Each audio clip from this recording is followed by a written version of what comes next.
Assalamualaikum warahmatullahi wabarakatuh. Saudara, para mahasiswa, kali ini saya ingin berjumpa dengan saudara dengan mata kuliah komunikasi antar budaya. Komunikasi antar budaya ini adalah pertemuan kedua. Pertemuan kedua apa artinya bahwa kelanjutan dari pertemuan pertama. Baik saudara, kali ini pertemuan kedua ini saya akan membahas tentang definisi-definisi, karena ini masih awal perkuliahan, maka saya masih tetap akan membahas dulu tentang pengertian-pengertian. Nah, kali ini saya ingin memberikan kita berdiskusi tentang apa yang dimaksud dengan komunikasi dan unsur-unsur komunikasi, kemudian apa itu budaya atau kebudayaan. Kita akan bahas selanjutnya. Baik saudara, komunikasi merupakan sebuah interaksi antara dua atau lebih manusia yang melibatkan proses pengiriman serta penerimaan pesan dari komunikator atau sumber informasi kepada komunikan atau target pesan. Jadi ada pengiriman pesan dari komunikan dari komunikator ke komunikan, dan ada target pesan.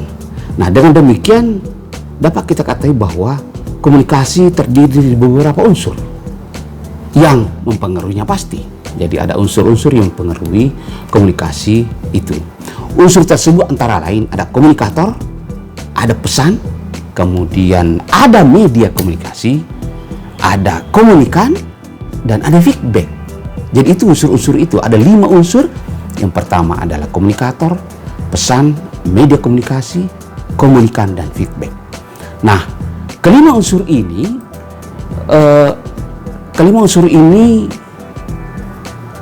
merupakan unsur utama dalam komunikasi yang menandakan adanya proses komunikasi yang berlangsung. Jika hanya komunikator dan pesan saja tanpa adanya feedback dari komunikan, komunikasi hanya berjalan satu arah. Nah inilah maksudnya kenapa saudara mahasiswa saya menginginkan tidak hanya sekedar bertanya di kolom pertanyaan di bawah ada kolom komentar, tapi mari kita berdiskusi melalui media ini. Melalui media ini ada mungkin bisa saudara bertanya, bisa memberikan tanggapan, bisa memberikan ulasan, dan bahkan bisa antara mahasiswa satu dengan mahasiswa lain saling melakukan komunikasi melalui media YouTube ini. Jadi mesti ada feedback. Oleh karena itu harus pastikan bahwa kamu hadir dalam pertemuan itu pada dunia YouTube. Jadi ada komunikasi kita nanti berjalan. Nah, agar proses komunikasi berjalan baik, maka setiap unsur dalam komunikasi harus diperhatikan. Itu sangat penting. Harus diperhatikan betul sehingga dapat menghasilkan feedback positif dari komunikan. Baik, apa itu komunikator, saudara? Komunikator merupakan unsur komunikasi yang bertindak sebagai penyampai pesan. Komunikator merupakan sumber informasi bagi komunikan. Sehingga bagaimana komunikator mendeliver sebuah pesan sangat mempengaruhi keberhasilan komunikasi. Apakah komunikan dapat menangkap atau mengerti sebuah pesan atau tidak?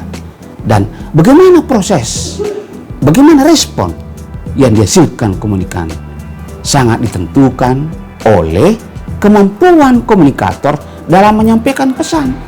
Jadi komunikator ini dibutuhkan kemampuan dalam menyampaikan pesan. Berikut saya ingin berbagi dengan saudara mahasiswa berikut beberapa hal yang perlu dimiliki oleh seorang komunikator agar pesan yang disampaikan dapat diterima oleh komunikan. Yang pertama, harus memang ini sangat penting menguasai teknik bicara.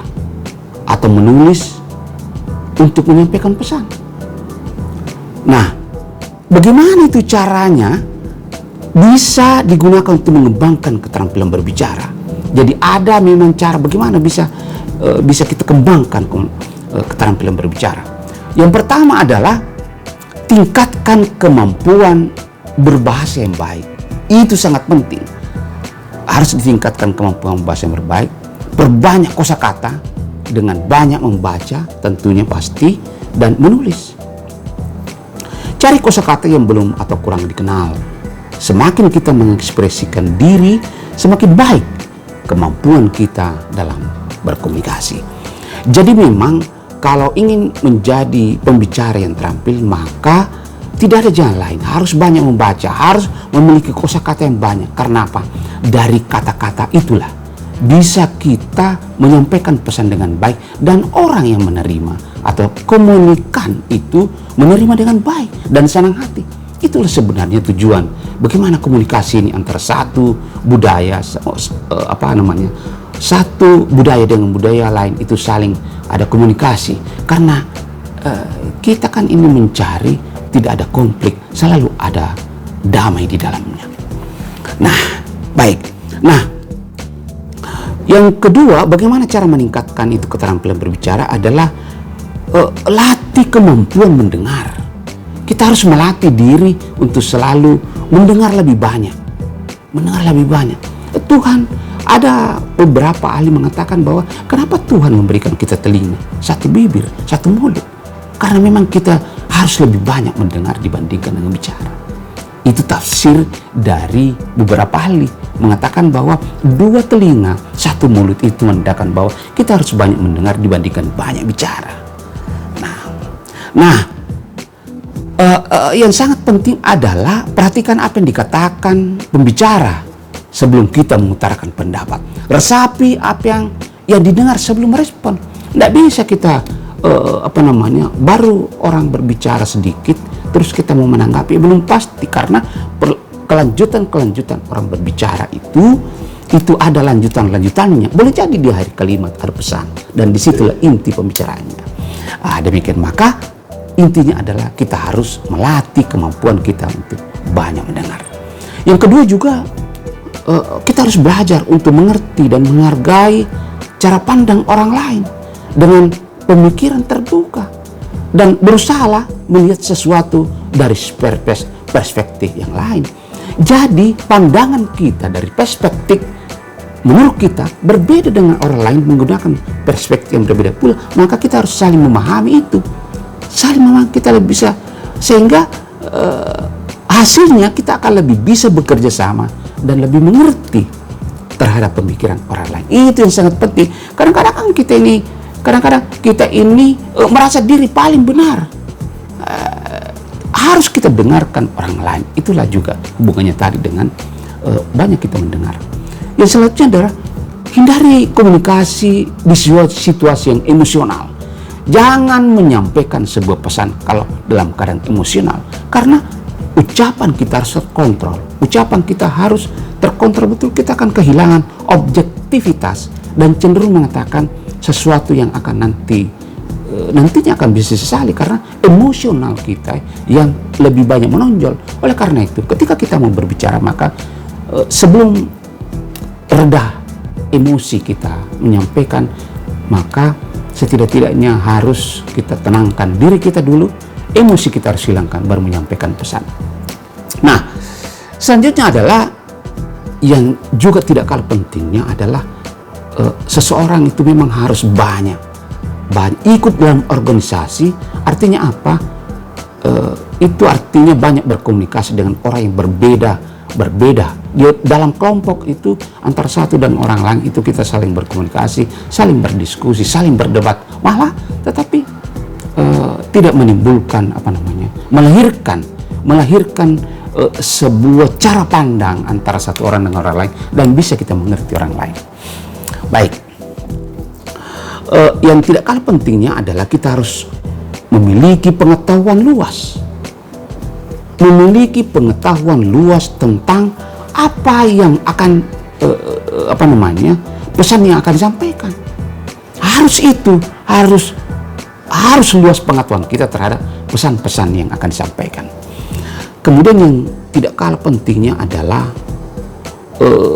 pesan yang ingin disampaikan itu harus memang disusun dengan baik. Yang selanjutnya adalah memiliki kemampuan untuk memberikan tanggapan atas feedback yang diberikan oleh komunikan. Jadi nanti kan kita ini kan berkomunikasi lewat YouTube, ada komentar di bawah, dan mari kita saling bersinergi. Mungkin mahasiswa akan bertanya melalui kolom komentar. Mungkin boleh jadi saya tidak bisa menjawab, tapi ada teman lain, mahasiswa lain bisa menjawab. Mari kita berkomunikasi, mengembangkan komunikasi ini lewat tulisan saja. Lewat tulisan, dan kita bisa mengerti bagaimana pandangan orang lain. Nah, tadi soal komunikasi, sekarang soal budaya. Soal budaya. Nah, istilah budaya ini sebenarnya sudah sering kita dengar dalam kehidupan sehari-hari. Kita tentu akrab dengan kata budaya karena Indonesia sendiri merupakan negeri yang kaya akan budaya di setiap penjuru wilayahnya.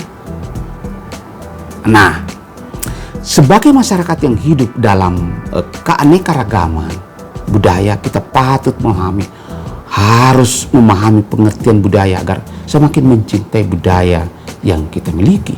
Kita dapat memahami kebudayaan itu melalui pengertian budaya menurut ahli. Mari kita lihat bagaimana pandangan beberapa ahli tentang budaya. Kita bisa baca para pendapat di media, di buku banyak sekali, tetapi saya cuma mengambil beberapa di sini supaya kita bisa paham bagaimana sebenarnya budaya.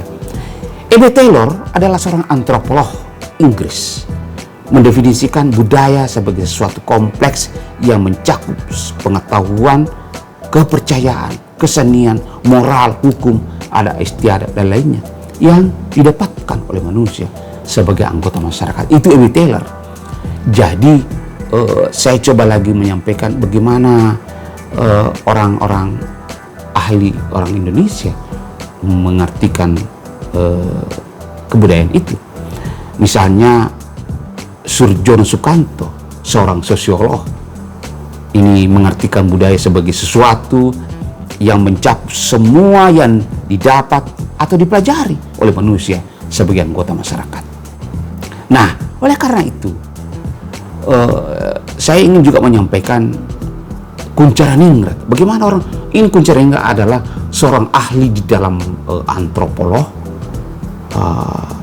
Dia adalah antropolog Indonesia, memberikan pengertian budaya sebagai suatu sistem gagasan dan rasa, sebuah tindakan serta karya yang dihasilkan oleh manusia yang di dalam kehidupannya yang bermasyarakat. Kuncharaningrat juga mendefinisikan budaya lewat asal kata budaya, yaitu dari bahasa Inggris culture, yang kemudian menjadi culture, yang didefinisikan sebagai segala daya dan kegiatan manusia untuk mengolah dan mengubah alam. Itulah ahli-ahli yang berpendapat tentang budaya. Nah, oleh karena itu, komunikasi antar budaya adalah komunikasi yang terjadi di antara orang-orang yang memiliki kebudayaan yang berbeda, bisa berbeda ras, bisa berbeda etnis, atau sosial ekonomi, atau gabungan dari semua perbedaan itu. Nah, oleh karena itu, kebudayaan adalah cara hidup yang berkembang dan dianut oleh sekelompok orang, serta berlangsung dari generasi ke generasi. Saya kira saudara, demikianlah pertemuan kedua kali ini. Dan harapan saya tetap harus ada feedback, harus ada komunikasi antar saya dengan Anda di kolom komentar. Saya tunggu komentarnya. Dan untuk pertemuan kali ini saya akhiri dengan ucapan Assalamualaikum warahmatullahi wabarakatuh.